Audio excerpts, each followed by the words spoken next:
ମାନେ ଆମ ସପ୍ତମ ଶ୍ରେଣୀ ନୂଆ ବହିର ଆଜି ଆମେ ପାଣିର ପାଣି ଚାପ୍ଟର ଅଭ୍ୟାସ ପ୍ରଶ୍ନପତ୍ର କରିବା। ତାହେଲେ 1 ନମ୍ବର ପିଲାମାନେ ମୁଁ ଦେଇଛି ଆମର ଭୂଜଳ ଭଣ୍ଡାର ନିମ୍ନଲିଖିତ ମଧ୍ୟରୁ କେଉଁଥିରେ ସମୃଦ୍ଧ ହୋଇଥାଏ। ତାକୁ ଆମେ ଷ୍ଟାର ଦେବା। ସେ ହେଉଛି ଆମର ପୋଖରୀ ଓ ହ୍ରଦ ଦ୍ୱାରା। ବୁଝିହେଲା। 2 ନମ୍ବର, ନିମ୍ନଲିଖିତ ମଧ୍ୟରୁ କେଉଁ କଥାଟି ଜଳଚକ୍ର ସହ ସମ୍ପର୍କିତ? ଜଳଚକ୍ର ସହ ଆମର ସମୁଦ୍ର ଠାରୁ ଉଠୁଥିବା ବାଷ୍ପ ବାଦଲ ହୋଇ ବରସିବା ସହିତ ସମ୍ପର୍କିତ। 3 ନମ୍ବର, ଏହି ବଡ଼ ଭୁଲର ଦଣ୍ଡ ଏବେ ଆମ ସମସ୍ତଙ୍କୁ ମିଳୁଅଛି। ଏଠାରେ କେଉଁ ଭୁଲ ଆଡ଼କୁ ସଂକେତ କରାଯାଇଛି? ଏଠାରେ ପୋଖରୀ ଗୁଡ଼ିକୁ ଅଳିଆରେ ପୋତି ଦେବା ହେଲା, ଏଇ ଭୁଲ ସହିତ ତାପରେ ନେକ୍ସଟ ତମେ ଏଇଟା ଖାଲି ସାଙ୍ଗମାନଙ୍କ ସହିତ ଆଲୋଚନା କରିବ, କିଛି ଏଇଟା ଲେଖିବା ଦରକାର ନାହିଁ। ନେକ୍ସଟ ଆମେ କ ସ୍ତମ୍ଭ ଆଉ ଖ ସ୍ତମ୍ଭ ଯୋଡ଼ିବା।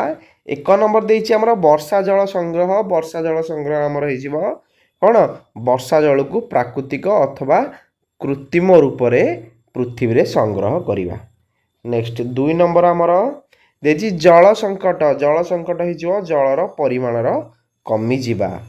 3 ନମ୍ବର ସେମିତି ଜଳଚକ୍ର। ଜଳଚକ୍ର ହେଉଛି ଆମର କ'ଣ? ସମୁଦ୍ରରେ ଉଠୁଥିବା ବାଷ୍ପ ବାଦଲ ହୋଇ ପାଣିରେ ବଦଳିଯିବା ଓ ବର୍ଷା ଦ୍ୱାରା ପୁନଃ ସମୁଦ୍ରରେ ମିଶିବା। ନେକ୍ସଟ ଆମକୁ ଦେଇଛି ଭୂଜଳ। ଭୂଜଳ ହେଉଛି ମାଟି ତଳେ ଲୁଚିଥିବା ଜଳ ଭଣ୍ଡାର। 1 ନମ୍ବର ବୁଝି ହେଉଛି ତ? ନେକ୍ସଟ ଆମେ ଗଦ୍ୟାଂଶକୁ ଯିବା। ଏହି ପାଠରୁ ବାଛିକରି କେତେକ ବାକ୍ୟ ନିମ୍ନରେ ଦିଆଯାଇଛି, ତାହାକୁ ମନ ଦେଇ ପଢ଼ ଓ ନିଜର ସହପାଠୀଙ୍କ ସହିତ ଆଲୋଚନା କର। ପ୍ରଥମେ ଦେଲା ପାଣି ଆସିବ ତ ସମୟରେ। ତାହେଲେ ଫାର୍ଷ୍ଟ ଲଙ୍ଗ କୋଶ୍ଚିନ୍ ଆମର ପାଣି ଆସିବ ତ ସମୟରେ। ଆମେ ଅଲରେଡ଼ି ସରଳାର୍ଥ ଲେଖି ସାରିଛେ, ଅଲରେଡ଼ି ବହୁତ ସରଳାର୍ଥ, ସେଇ ପ୍ରୋସେସରେ ଲେଖିବା। ଏହି ଗଦ୍ୟାଂଶଟି ଆମ ପଠିତ ସପ୍ତମ ଶ୍ରେଣୀ ସାହିତ୍ୟ ସୁମନ ପୁସ୍ତକର ଲେଖକ ଅନୁପମ ମିଶ୍ରଙ୍କ ରଚିତ ପାଣିରେ ପାଣି ପ୍ରବନ୍ଧରୁ ଆସିଅଛି। ଏଠାରେ ଲେଖକ ଆଧୁନିକ ସମାଜରେ ଜଳ ସଙ୍କଟର ଏକ କରୁଣ ଚିତ୍ର ପ୍ରଦାନ କରିଛନ୍ତି। ଲେଖକଙ୍କ ମତରେ ଜଳର ଅପବ୍ୟବହାର ଓ ପ୍ରାକୃତିକ ଉତ୍ସ ଗୁଡ଼ିକର ବିନାଶ ଯୋଗୁଁ ଆଜିକାଲି ପାଇପ୍ରେ ସବୁବେଳେ ପାଣି ଆସୁନାହିଁ। ପାଣି ପାଇଁ ଲୋକଙ୍କୁ ଚିନ୍ତାରେ ରାତି ଅନିଦ୍ରା ହେବାକୁ ପଡ଼ୁଛି। ପାଣି ଆସିବାର କୌଣସି ନିର୍ଦ୍ଦିଷ୍ଟ ସମୟ ରହୁନାହିଁ। ତାହା ଅସମୟରେ ଯଥା ଅଧରାତିରେ କିମ୍ବା ବଡ଼ି ଭୋରରୁ ଆସୁଛି। ଫଳରେ ଲୋକେ ନିଜର ନିଦ ହଜାଇ ବାଲ୍ଟି ଓ ମାଠିଆ ଧରି ପାଣି ସଂଗ୍ରହ କରିବାକୁ ବ୍ୟସ୍ତ ହୋଇପଡ଼ୁଛନ୍ତି। ଜଳ ସଙ୍କଟ କିପରି ସାଧାରଣ ଜୀବନଯାତ୍ରାକୁ ଦୁର୍ବିସହ କରିଦେଇଛି, ତାହା ଏହି ପ୍ରସଙ୍ଗରେ ସୂଚିତ ହୋଇଛି। ନେକ୍ସଟ ଆମକୁ ଦେଇଛି ଦେଶର କେତେକ ଅଞ୍ଚଳରେ ତ ଦୁର୍ଭିକ୍ଷ ଭଳି ଅବସ୍ଥା ସୃଷ୍ଟି ହେଲାଣି। ତାହେଲେ ପିଲାମାନେ ପୁଣି ସେମିତି କବି ପରିଚୟ ଯେମିତି ତୁମେ ଲେଖୁଛ ସେମିତି ଏଠାରେ ଲେଖକ ଦେଶର ବିଭିନ୍ନ ପ୍ରାନ୍ତରେ ଦେଖାଯାଉଥିବା ଭୟଙ୍କର ଜଳାଭାବ ସମ୍ପର୍କରେ ବର୍ଣ୍ଣନା କରିଛନ୍ତି। ଲେଖକଙ୍କ ମତରେ ଜଳର ଅଭାବ ଏବେ କେବଳ ଗାଁ ବା ସହରରେ ସୀମିତ ନୁହେଁ, ବରଂ ଦିଲ୍ଲୀ, ମୁମ୍ବାଇ ଓ ଚେନ୍ନାଇ ଭଳି ବଡ଼ ବଡ଼ ସହରରେ ମଧ୍ୟ ଲୋକଙ୍କୁ କଷ୍ଟ ଦେଲାଣି। ବିଶେଷ କରି ଗ୍ରୀଷ୍ମ ଋତୁରେ ପରିସ୍ଥିତି ଏପରି ହେଉଛି ଯେ ଅନେକ ସ୍ଥାନରେ ପାଣି ବିନା ହାହାକାର ସୃଷ୍ଟି ହେଉଛି। ପ୍ରାକୃତିକ ଜଳାଶୟ ଗୁଡ଼ିକର ବିନାଶ ଓ ଜଳର ଅପବ୍ୟବହାର ଯୋଗୁଁ ଅନେକ ଅଞ୍ଚଳରେ ଦୁର୍ଭିକ୍ଷ ପରି ସଙ୍କଟାପନ୍ନ ଅବସ୍ଥା ଉପୁଜୁଛି। ଜଳ ସଂରକ୍ଷଣ ପ୍ରତି ଆମର ଅବହେଳା କିପରି ଭବିଷ୍ୟତ ପାଇଁ ବିପଦ ସୃଷ୍ଟି କରୁଛି, ତାହା ଏଠାରେ ସ୍ପଷ୍ଟ ଭାବରେ ବର୍ଣ୍ଣନା କରାଯାଇଛି। ନେକ୍ସଟ ଆମକୁ ଦେଇଛି କିଛି ଦିନ ପାଇଁ ସବୁ କିଛି ଅଟକି ଯାଏ। ପୁଣି ସେଇଭଳି କବି ପରିଚୟ ଆମର ଲେଖିବ। ଏଠାରେ ଲେଖକ ବର୍ଷା ଋତୁରେ ଅତ୍ୟଧିକ ବର୍ଷା ଯୋଗୁଁ ସୃଷ୍ଟି ହେଉଥିବା ବନ୍ୟାର ଭୟାବହତା ସମ୍ପର୍କରେ ବର୍ଣ୍ଣନା କରିଛନ୍ତି। ଲେଖକଙ୍କ ମତରେ ଜଳର ଅଭାବ ଯେତିକି କଷ୍ଟଦାୟକ, ଜଳର ଆଧିକ୍ୟ ମଧ୍ୟ ସେତିକି ବିପଦଜନକ। ବର୍ଷା ଋତୁରେ ଯେତେବେଳେ ପ୍ରବଳ ବର୍ଷା ହୁଏ, ସେତେବେଳେ ଆମର ଘର, ସ୍କୁଲ, ରାସ୍ତାଘାଟ ଏବଂ ରେଳ ଧାରଣା ଉପରେ ପାଣି ଜମି ରହେ। ଏହି ବନ୍ୟା ପରିସ୍ଥିତି ଗାଁ ଠାରୁ ଆରମ୍ଭ କରି ମୁମ୍ବାଇ ଭଳି ବଡ଼ ବଡ଼ ସହରକୁ ମଧ୍ୟ ବାଦ ଦିଏ ନାହିଁ। ଚାରିଆଡ଼େ ପାଣି ଭରିଯିବା ଫଳରେ ଯାତାୟାତ ଓ ସାଧାରଣ ଜୀବନଯାତ୍ରା ସମ୍ପୂର୍ଣ୍ଣ ରୂପେ ବ୍ୟାହତ ହୁଏ, ଯାହାକୁ ଲେଖକ ସବୁକିଛି ଅଟକିଯାଏ ବୋଲି କହିଛନ୍ତି। ଜଳ ସଂରକ୍ଷଣର ସଠିକ ପରିଚାଳନା ଅଭାବରୁ ମଣିଷ କିପରି ପ୍ରାକୃତିକ ବିପର୍ଯ୍ୟୟର ସମ୍ମୁଖୀନ ହୋଇ ଅସହାୟ ହୋଇପଡ଼େ, ତାହା ଏଠାରେ ବର୍ଣ୍ଣନା ହୋଇଛି। ନେକ୍ସଟ ଦେଇଛି ଆମକୁ ଦୁର୍ଭିକ୍ଷ ଓ ବନ୍ୟା ଗୋଟିଏ ମୁଦ୍ରାର ଦୁଇଟି ପାର୍ଶ୍ୱ ଅଟେ। पुणी से लिखिब एठार लेखक जलर अभाव एवं अत्यधिक जल मध्य थिबा पारस्परिक संपर्क को अत्यंत निपुण भाव में वर्णना करिसेंती। लेखक मतरे जलर परिमाण खूब कम होइजिबा हेउची दुर्भिक्ष एवं जलर परिमाण बहुत अधिक होइजिबा हेउची बन्या। जदिओ एही दुईटी अवस्था देखिथिबा परस्पर विरोधी मने हुअंती, प्रकृत में एमाने गोटे मुद्रार दुईटी पार्श्व परी परस्पर सह जड़ित। जदि आम वर्षा ऋतु में अत्यधिक जल को नदी पोखरी और ह्रद माध्यम सठिक भाव में संरक्षण करिपारिबा नाही, तेबे सही पानी बन्या सृष्टि करे। पुनर्बार से जल को संचय करि न रखिया फल ग्रीष्म दिने भूतल जल स्तर कमी जाए और दुर्भिक्ष परिस्थिति उपजे। जदि आम यही दुईटी समस्या को ठीक भाव में बुझी जल संरक्षण को गुरुत्व देवा, तेबे बन्या और दुर्भिक्ष विपदरू रक्षा मिल पार।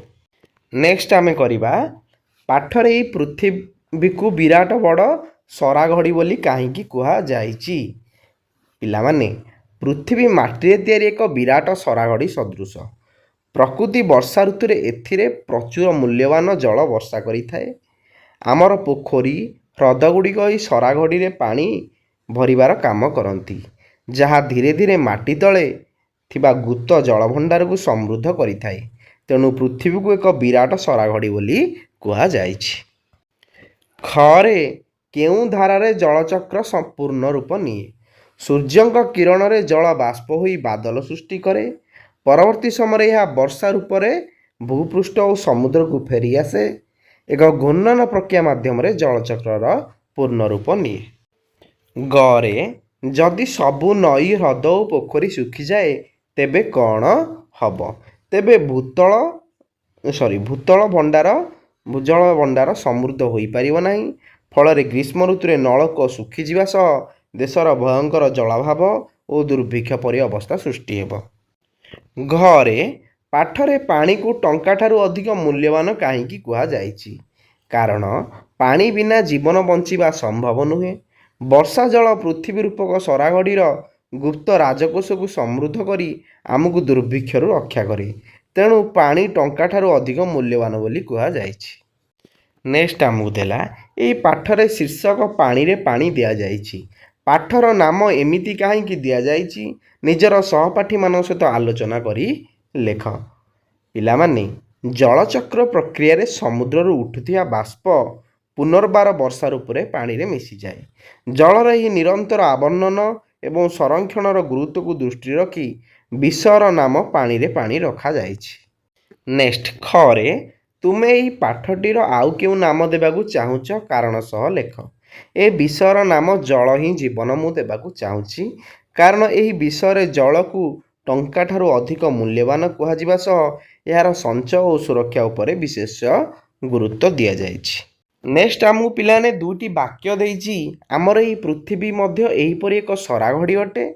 आमर यही पृथ्वी एहीपरि एक सरा घड़ी अटे। यही वाक्य दुईटी पढ़िबा। द्वितीय वाक्य रे केउ शब्दटी उठेई दिया जाइछि। शब्द को उठेई देला फल रे वाक्यर अर्थर की पार्थक्य आसुची ताहा लेख। पिलाने देख, प्रथम वाक्य रे मध्य अछि हैला, द्वितीय वाक्य रे याको उठेई दिया जाइछि। मध्य शब्दटी को पृथ्वी को सीधा सड़क सरा घड़ी सहित समान बोली गुरुत्व देउथिला। याको उठाई देले वाक्यर जोर बा प्रभावशील गुण कमी जाउछि। नेक्स्ट देइछि खरे पाठ मध्य एहीपरि आउ किछि शब्द मध्य अछि जेउ गुड़िकरे उपस्थिति रे वाक्य विशेष भाव प्रभावित होउछि।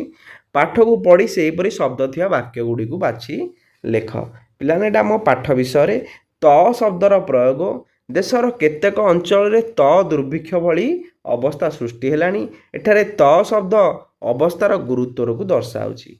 पुणी शब्दर प्रयोग होइछि हैला, पानी जदि आसीबो ताहा पुणी असमୟରେ।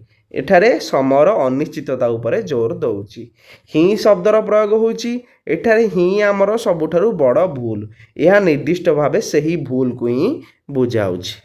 नेक्स्ट आमे प्रतिशब्द लिखिबा, जोटा आमर अंडरलाइन है सूर्य। सूर्यंकर होउछन्ति रवि, भास्कर, दिवाकर, दिनकर। नेक्स्ट पानी, पानी नीर, अंबु। नेक्स्ट बादल, मेघ, बारिद, जलद आउ नीरद। सेमिति पवन, पवन, वायु आउ समीर। विषयटी संपूर्ण है वीडियो को भल लगी लाइक करदेव सांग पाक सेयार करदेव एवं यही भिडियो चैनल को सब्सक्राइब करदेव धन्यवाद।